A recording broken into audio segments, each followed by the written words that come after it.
जय हिंद दोस्तों। आप लोग देख रहे हैं ओडीएस क्लासेस। इस चैनल पे आप लोगों का स्वागत है। जैसे कि हमने पिछली कक्षाओं में यह जान लिया था कि 16 महाजनपद कौन कौन से थे, उनका विस्तार कहाँ तक था।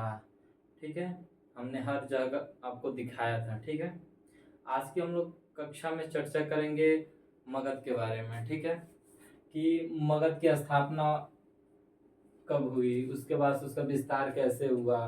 ठीक है, उसके बाद से इसमें हर्यक वंश के बारे में हम लोग पढ़ेंगे, शेषनाग वंश के बारे में पढ़ेंगे, नंद वंश के बारे में पढ़ेंगे। फिर पढ़ेंगे हम लोग 600 ईसा पूर्व में भारत के नवीन धर्मों का उदय कैसे हुआ। जैसे उस समय के धर्म जो थे, जैन धर्म, बौद्ध धर्म थे, इनका उदय कैसे हुआ, फिर इनका बाद में पतन कैसे हुआ, इसके बारे में हम लोग जानकारी लेंगे।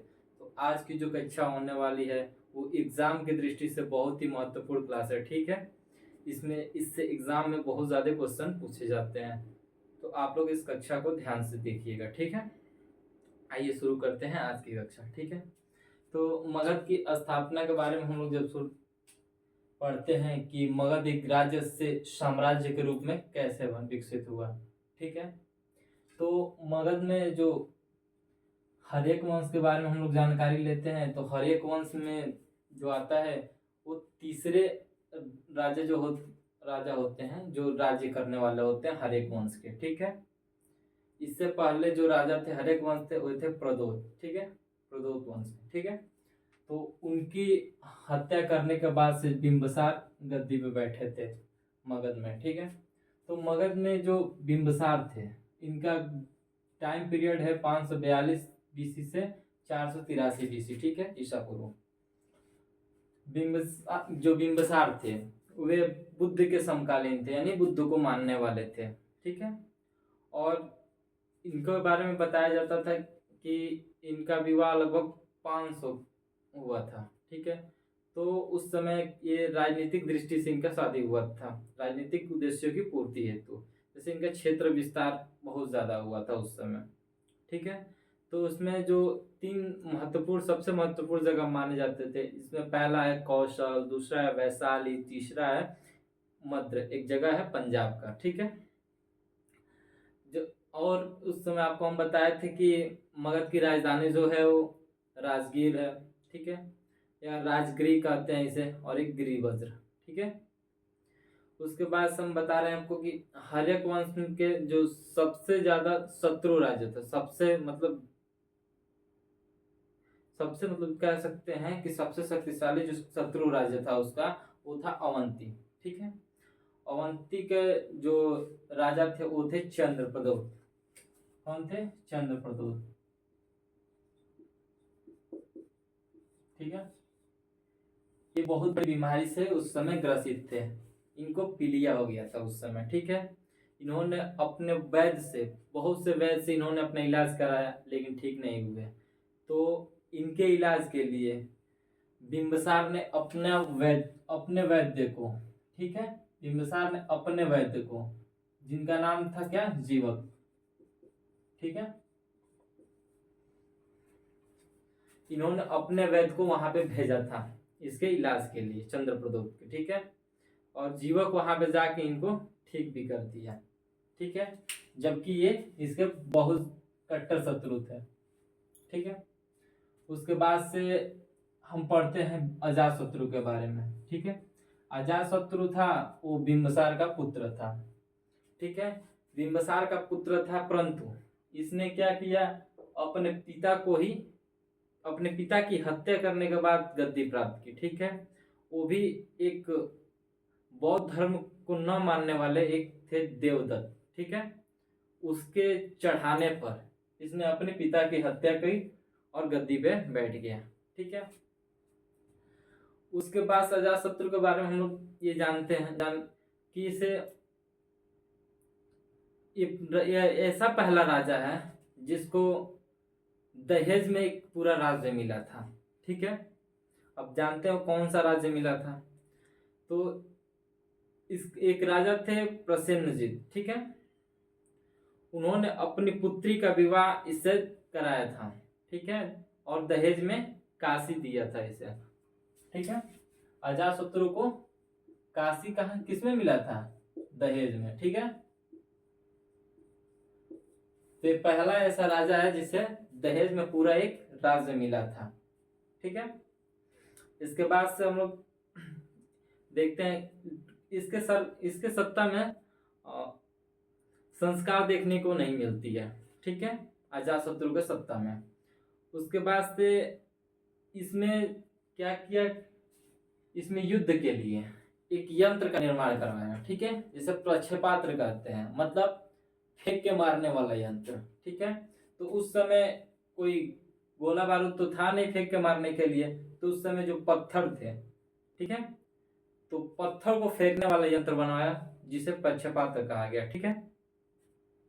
और इसने हाथियों को भी युद्ध में शामिल किया था और रथ गदा का भी प्रयोग किया था इसने, ठीक है। इसके बाद से इसका जो राजा बना वो था उदयन, ठीक है। उदयन को जैन धर्म क्या कहता है? जैन धर्म इसे पितृहंता वंश कहता है, ठीक है।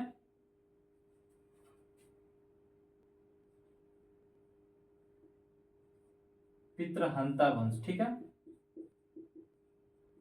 वहीं इसको बौद्ध धर्म क्या कहता है?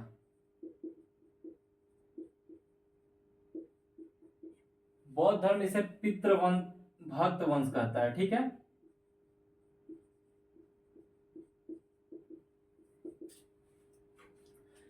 इसके बाद से उदयन के 3 पुत्र थे, अनिरुद्ध, मंडक और नागदशक, ठीक है।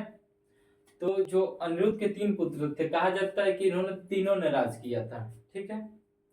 सबसे जो अंतिम राजा था हर्यक वंश का, ठीक है, इस वंश को पितृहंसा वंश कहा जाता है, ये भी याद रखिएगा, ठीक है। जो इसमें का नागदशक जो सबसे अंतिम राजा था, इसका सेनापति था शेषुनाग वंश, ठीक है। ये बहुत ही ज्यादा डरपोक राजा था, ठीक है। इसका सेनापति था शेषुनाग वंश, इसके खिलाफ विद्रोह करके इसकी हत्या करवा दी और खुद गद्दी पर बैठ गया, ठीक है। शेषुनाग वंश का राजा शेषुनाग, ठीक है। तो शेषुनाग वंश का यहां से उद्भव हुआ, ठीक है। शेषुनाग इसका क्या था? सेनापति था, ठीक है। इसके खिलाफ साजिश रख के लोगों जनता को भड़का के उसके बाद से इसने गद्दी प्राप्त कर ली, उसकी हत्या करवा के। शेषुनाग का पुत्र जो था वो था काला शेख, ठीक है। अब काला शेख के बारे में ज्यादा जानकारी नहीं मिलती है। उसके बाद से इसका उत्तराधिकारी हुआ महानंदी, ठीक है। महानंदी का हत्या जो है वो महापद्मानंद ने किया था। महापद्मानंद जो था वो नंद वंश का संस्थापक था, कहा जाता है बहुत भी शक्तिशाली राजा था, ठीक है, महापद्मानंद। उस समय जो महापद्मानंद था वो नंद वंश का संस्थापक बना, ठीक है। 345 बीसी से 322 बीसी इसका टाइम पीरियड है, ठीक है। उसके बाद से महापद्मानंद का पुत्र धनानंद, इसमें का महापद्मानंद के बाद सबसे अंतिम शासक जो नंद वंश का था वो था धनानंद, ठीक है। धनानंद 1 नंबर का अय्यासी राजा था, ठीक है। बहुत ही ज्यादा शक्तिशाली था। धनानंद के ही काल में ही साम्राज्य मगध एक साम्राज्य बना, ठीक है।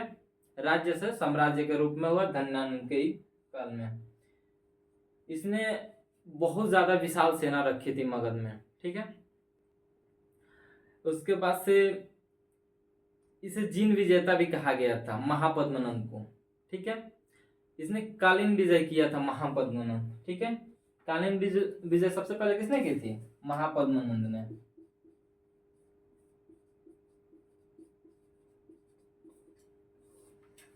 ठीक है। और कालीन विजय करके वहां के जीन प्रतिमा को उठा लाया था, ठीक है। इसे एकराट की उपाधि भी दी जाती है, महापद्मानंद जो था, ठीक है, एकराट।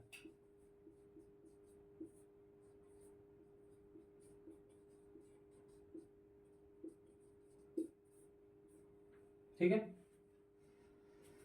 इसके बाद जो बताया आपको कि धनानंद बना राजा, ठीक है। और जो धनानंद है इसने क्या किया, जो आचार्य चाणक्य थे कौटिल्य, उनको भरी सभा में बहुत ज्यादा बेइज्जत किया, ठीक है। जिसने चाणक्य ने इसे अपने कौटिल्य से, अपने बुद्धि से, ठीक है, धनानंद को चंद्रगुप्त मौर्य के द्वारा इसकी हत्या करवा दी, ठीक है। और यहाँ पर फिर मगध पे मौर्य वंश का शासन हो गया, ठीक है। उसके बाद हम लोग बाद में पढ़ेंगे मौर्य वंश। पहले जान लेते हैं कि 600 ईसा पूर्व में भारत में नवीन धर्मों का उदय कैसे हुआ, ठीक है। तो उस समय जो 600 ईसा पूर्व में नवीन धर्म जो आए थे वे थे जैन धर्म और बौद्ध धर्म, ठीक है। तो इन धर्मों में क्या था कि उच्च नीच की भावना भी आ गई थी, ठीक है। इसमें वर्ण विभाजन जो था वो था, क्षत्रिय जो थे दोनों थे, जैन धर्म में भी बौद्ध धर्म को मानने वाले दोनों लोग, क्षत्रिय जो लोग थे वो दोनों धर्म को मानते थे, ठीक है। और इसमें जो कृषि व्यवस्था थी, ठीक है, ये भी पशु पालन पे ज्यादा फोकस था इनके ऊपर भी। लेकिन इस काल में पशु बलि को हटा दिया गया था, ठीक है, पशु बलि पर रोक लगा दिया गया था। इसमें जो नगरों का विकास हुआ वो बहुत ही बड़े स्तर पर हुआ है। व्यापारी का व्यापार बहुत ज्यादा बढ़ गया, ठीक है। उसके बाद से इस काल में आहत सिक्के का भी निर्माण होने लगा, ठीक है। इसमें महाजन वर्ग का भी प्रयोग हुआ है, महाजन वर्ग, ठीक है। महाजन वर्ग वे होते हैं जो क्या करते हैं, लोगों को धन उधार देकर उससे सूद वसूलते हैं, ठीक है, उसके बदले में ब्याज लेते हैं, ठीक है। जबकि बौद्ध धर्म में कहा गया है, नहीं बौद्ध धर्म नहीं, वैदिक धर्म में कहा गया है, वैदिक कानून में, कि सूद पे धन वसूलना पाप है, ठीक है। सूद पे धन कमाना क्या है, पाप है, ठीक है। इस समय के जो सिक्के बने, हमने बताया कभी कि आहत सिक्के का प्रयोग शुरू हो गया। अब सिक्के के आ जाने से क्या क्या बातें होने लगी। अब सिक्के के आ जाने से समाज में दुख दर्द बढ़ने लगा, समाज में असमानता आ गई, गरीबी अमीरी ये सब देखने को मिलने लगे, ठीक है। फिर लोग पहले वही कामना करने लगे कि वापस फिर से वही जमाना आ जाता, ठीक है। उसके बाद से जैन धर्म का जब उद्भव हुआ तो उसमें जैन धर्म में हम लोग पढ़ते हैं महावीर स्वामी के बारे में। तो जो महावीर स्वामी थे वे 24वें तीर्थंकर थे, ठीक है, जैन धर्म के, ठीक है। जैन धर्म के जो पहले तीर्थंकर बने, ठीक है, जिन्होंने जैन धर्म का उद्भव विकास शुरू किया, वे थे ऋषभ देव, ठीक है। जैन धर्म का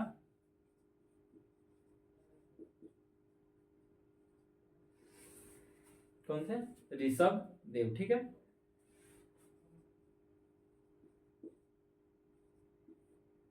इस जैन धर्म के पहले तीर्थंकर थे, कौन थे, पहले तीर्थंकर। उसके बाद से ज्यादातर एग्जाम में बीच वाले तीर्थंकर को नहीं पूछता है। फिर 23वें और 24वें तीर्थंकर के बारे में आपको जानकारी रहना चाहिए, जबकि हर एक एग्जाम में महत्वपूर्ण है। तो जो 23वें तीर्थंकर थे वे थे पार्श्वनाथ, ठीक है।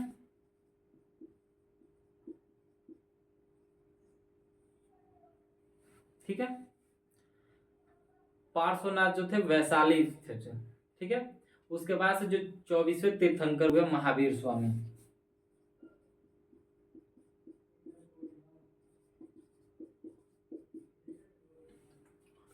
ठीक है। महावीर स्वामी जो थे वो 24वें तीर्थंकर थे, ये थे 23वें तीर्थंकर, और ये ऋषभदेव पर पहले तीर्थंकर थे, ठीक है। महावीर स्वामी के अनुसार इन्होंने 30 वर्ष के बाद 12 वर्ष तक तपस्या की, ठीक है, और उन्होंने कैवल्य को प्राप्त किया, ठीक है। मतलब कैवल्य मतलब होता है सुख दुख पर विजय प्राप्त कर लेना, मतलब जिन विजेता। मतलब जैसे कि दुख सुख, आत्मिक लालसा, धन लोभ, ये सब मोह माया जितना भी है इन सब पे विजय प्राप्त कर लेना, ठीक है। इसे पूर्ण ज्ञान कहते हैं, ठीक है, पूर्ण ज्ञान की प्राप्ति हुई, ठीक है। उसके बाद से तो इन्होंने बताया था कि संसार में आने से लेकर मोक्ष प्राप्त कर लेने थे मतलब जन्म से मरण के चक्र से मुक्ति के लिए मोक्ष कहा। ठीक है, उसके बाद से जो इन्होंने जैन धर्म में जो है वे तीर्थंकर जो थे पार्श्वनाथ, इन्होंने 4 यम को बताया था। ठीक है, कौन कौन से थे? पहला था सत्य, अहिंसा, अस्तेय, ठीक है, 3 ही हो गए। और फिर चौथा था अपरिग्रह।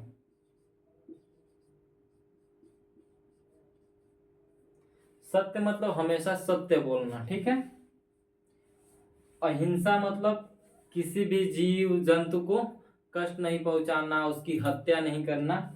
ठीक है, अस्तेय मतलब है चोरी नहीं करना।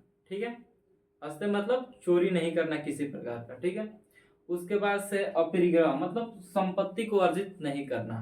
ठीक है, जब महावीर स्वामी आए 24वें तीर्थंकर, तो उन्होंने एक और यम को ऐड कर दिया, जोड़ दिया। वो क्या था? ब्रह्मचर्य। ठीक है,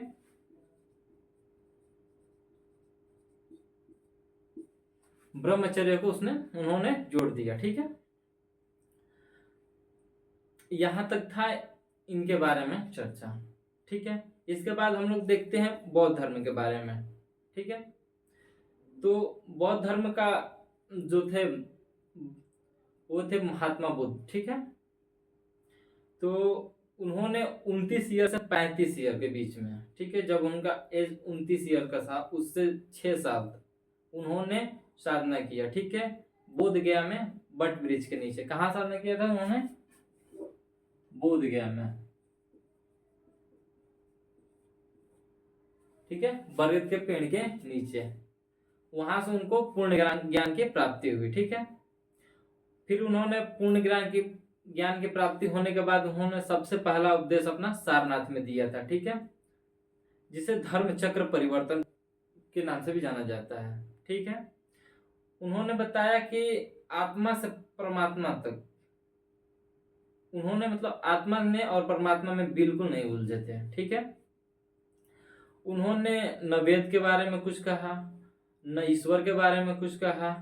उन्होंने सिर्फ कर्म और पुनर्जन्म के बारे में ही बताया है। ठीक है, उन्होंने आत्मा पर भी विश्वास नहीं किया था। ठीक है, उन्होंने बताया कि दुख का कारण जो है इच्छा और लालसा है। ठीक है, इसे समाप्त करना चाहिए। ठीक है, उन्होंने इसे समाप्त करने के 8 अष्टम मार्ग को बताया था। 8 अष्टम मार्ग हैं क्या, उसे जानते हैं?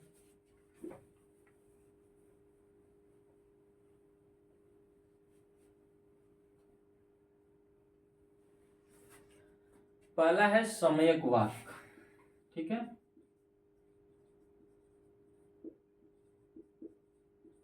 ठीक है, सम्यक वाक। दूसरा है सम्यक दृष्टि। तीसरा है सम्यक क्रमात्। ठीक है, चौथा है सम्यक संकल्प। ये 4 हुए। 5वां है सम्यक आजीव। ठीक है,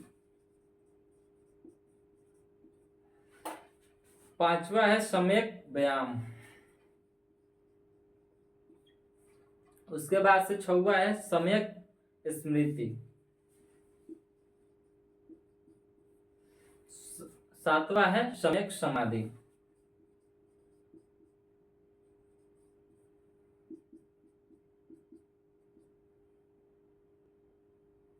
सॉरी, 7वां नहीं, 8वां है सम्यक समाधि। ठीक है, ये जो 8 है, इन्होंने 8 अष्टम मार्ग को बताया था मोक्ष पाने के लिए। ठीक है, और इन्होंने बोला कि मोक्ष पाने के लिए न सरल मार्ग को अपनाया, न कठिन मार्ग को। उन्होंने बीच के मार्ग को अपनाया था। ठीक है, अब हम लोग इसके पतन के कारण पढ़ते हैं। अब तक इसके विकास के कारण पढ़ रहे थे, अब इसके पतन के बारे में हम लोग जानते हैं, इनका पतन कैसे हुआ। ठीक है, तो इनके जो काल क्रम में थे, मतलब इनके काल क्रम में जो धर्म में आडंबर आ ही जाते हैं। ठीक है, बीच में कोई ना कोई बात आ ही जाती है, तो जो जैन धर्म थे उनमें बात हुई है श्वेतांबर की और दिगंबर की, ठीक है। और जो बौद्ध धर्म है, बौद्ध धर्म में हीनयान और महायान की बात चलती है, ठीक है। जो बौद्ध धर्म है इसमें 3 प्रकार के पीटक बताए गए हैं। कौन कौन से हैं? सूत पीटक, विनय पीटक, अभिधम्म पीटक, ठीक है। अब इन पीटकों के बारे में जान लेते हैं, क्योंकि हरदम हमेशा एग्जाम में इस टाइप के क्वेश्चन पूछे जाते हैं।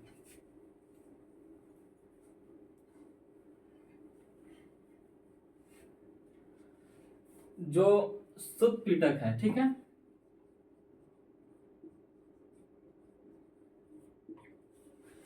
बुद्ध के सूत पीटक में क्या होता है? बुद्ध के उपदेश के बारे में जानकारी मिलती है। किसके बारे में? बुद्ध के उपदेश के बारे में।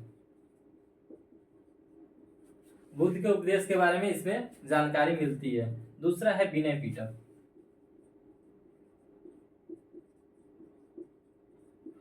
विनय पीटक क्या होता है? इसमें भिक्षु और भिक्षुणी के संग और नियम के बारे में जानकारी मिलती है।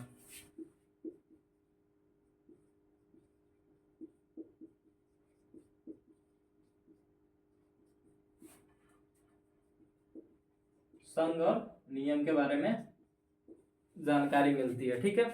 और फिर हम लोग तीसरी बात करते हैं अभिधम्म पीटक की।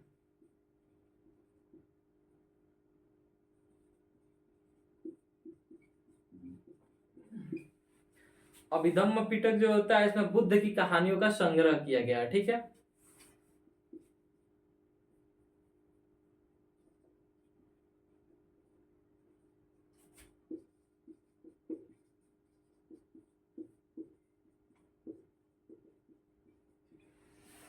अभिधम्म पिटक में क्या किया? बुद्ध के कहानियों का संग्रह किया गया है।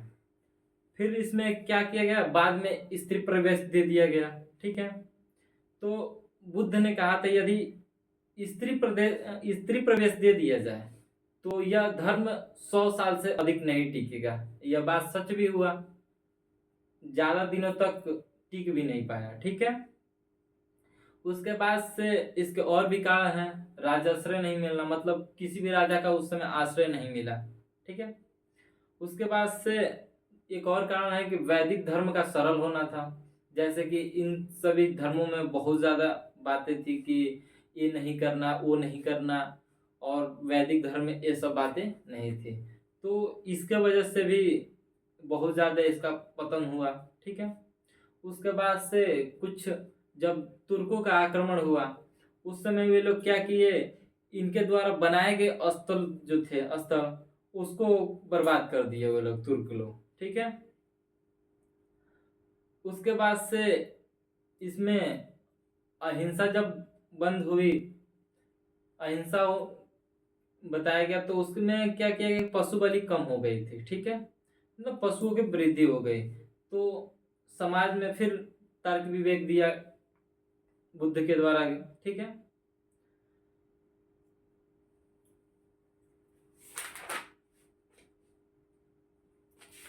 तो इनसे हमको इसके पतन के बारे में पता चलता है, ठीक है। आगे की कक्षा में हम लोग आगे के बारे में जानकारी लेंगे कि प्राचीन भारत में विदेशी आक्रमण कौन कौन से हुए, ठीक है। इसके बारे में हम अगली क्लास में चर्चा करेंगे, ठीक है। तो मिलते हैं अगली क्लास में। आज के लिए बस इतना ही। Thank you.